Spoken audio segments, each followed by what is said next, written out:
हर घर बीजेपी अर्थात प्रधानमंत्री नरेंद्र मोदी जी बा बीजेपी पार्टी प्रतिटा बाड़ीतेই ঢুকে গেছে কারণ এত আমাদের বেনিফিশিয়ারি স্কিম আমাদের যোজনা তো এই বিষয়টা কোন বাড়িতে কি কি জিনিস ঢুকলো আমাদের এই যে যোজনাগুলো তার সাথে সম্পর্ক করার জন্য আমাদের এই অভিযান ইলেকশন আসবে ইলেকশন যাবে কিন্তু আমরা এই অভিযান শুরু করে দিয়েছি তো মানুষের সাথে যখন কথা বলি সবাই খুশি সবাই বলছে ঘর পেয়েছে জল পেয়েছে বিজলি পেয়েছে তো কোনো জায়গায় আমি দেখি খামতি নেই সবাই খুশি মোদিজির উপর সবাই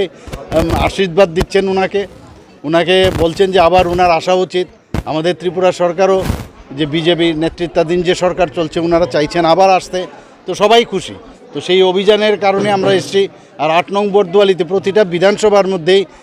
ওখানে কি আমরা উন্নতি বা কি কাজ করেছি তার একটা রূপরেখা আমরা মানুষের সামনে তুলে ধরেছি তো এখানেও আজকে ৮ নং বর্দুয়ালি আমার নিজের কেন্দ্র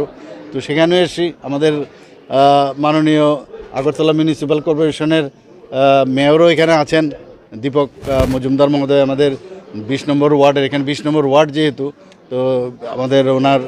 যে কর্পোরেটর আছেন এখানে রত্না দত্ত আর অন্যান্য কর্পোরেটরও আছে আমার সাথে তো সমস্ত আমাদের যুব মোর্চার ভাই থেকে আরম্ভ করে সব মোর্চার ওরা এখানে আছে সবাই বেরিয়েছে আনন্দ উল্লাসের সাথে আমরা যাচ্ছি ঘরে ঘরে তো খুবই ভালো লাগছে আমি কালকে রাত্রে যখন বাড়িতে যাই তখন আমি দেখেছি তো আমি কথা বলেছি যে বিষয়টা দেখার জন্য এরকম আমি জানি না কী কারণে আমি বলছি এটা পুরো রিপোর্ট আমার কাছে দেওয়ার জন্য